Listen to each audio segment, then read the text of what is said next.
Hey, it's John Needham here again. Just dealing with the second part of the question that we got texted in about mediating. Um, I'll read it and then we'll try and address it in a helpful way. It says, should we be mediating? And should we be mediating between Christ and the unsaved? It sounds like God needs us in order for his plan to be carried out, which is a very American view. I know that you and I both disagree with the idea that we have any free will and that God cannot control, but it was a little confused in this sermon. Could you clarify what should we be mediating? Okay, so the mediating thing we took care of in the previous video, mediating 1. So the question is this: it sounds like you said, does God need us in order for his plan to be carried out? And it says it's a very American view. So one thing that may be a side note is this: just because something is an American view doesn't make it wrong. And I don't know how much that plays into this question, but there are schools of thought that just say all theology that springs up from America is wrong and is tainted. And that's true in some cases, but it's not always true. There are great theologians, there are great preachers, there are great teachers, there are great seminarians and professors that are American who love Jesus and deal in a very respectful way with the scriptures. So I don't know how much that plays into this, but the question is, does God need us? And I don't have the luxury of talking to you about what you believe about free will and what I believe about free will. I think that most people have I find that often people, especially who haven't read Jonathan Edwards, have an understanding of free will that isn't necessarily what the reformers were going after when they were dealing with bondage and slavery. Luther wrote a book called The Bondage of the Will, and then Jonathan Edwards wrote a book called The Freedom of the Will, and they're kind of arguing a similar point, but from different perspectives. So that would be a longer conversation. I'd love to have that with you if you want to approach me on a Sunday or send me an email. But I do want to address this. You say it sounds like God needs us in order for his plan to be carried out, and to that, biblically, God has ordained some to salvation. There are elect and there are unelect. And it's clear from Genesis to Revelation that God has a sovereign plan and that God is executing his sovereign plan, and that God is going to save his people whom he has chosen to be merciful and gracious to in spite of what we deserve. That much is clear.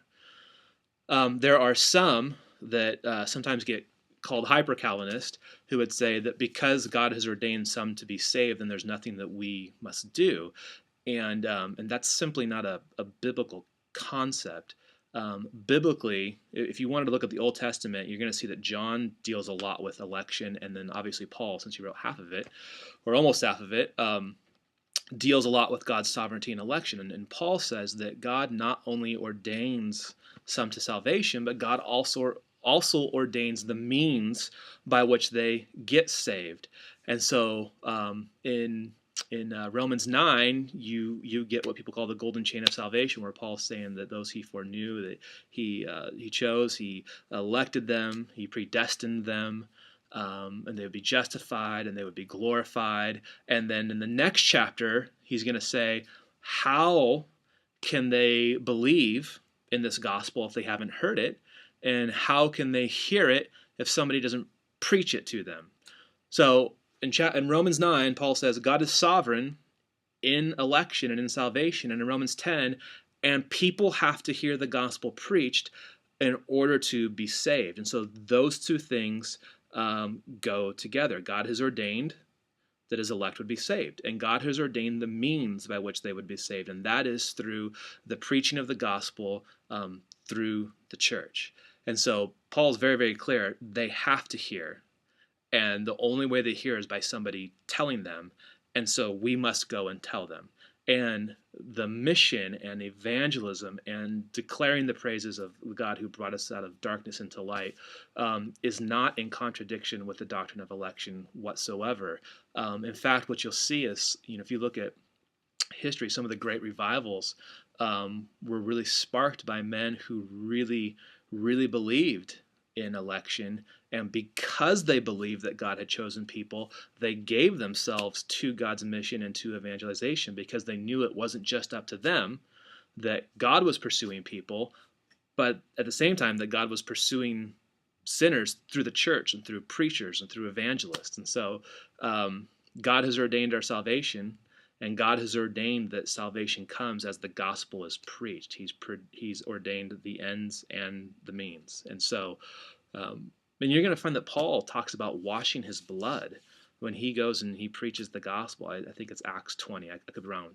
I'm shooting from the hip on all of this. So, but he says, I've washed my hands of blood. I've gotten rid of the responsibility that was on me. And so he understood that he had a responsibility before God to preach the gospel so that the elect would hear and would come to salvation. So that's how I would answer that. The God ordains the ends, that his elect would be saved, and he ordains the means. It's through the preaching of the gospel and evangelism. And if we didn't believe that that was true, then there would be no purpose for the church. There would be no purpose for preaching. Why would we preach if God didn't ordain that, and if that wasn't God's chosen method to make his gospel known? So they very much go together, and we very much have a responsibility upon us to be faithful to the gospel and to God's mission. So hope that answered your question. Again, you can always shoot me an email, Jon, Jon, @coramdalechurch.org, and I'd love to talk some more. All right. Take care, guys. We'll see you soon.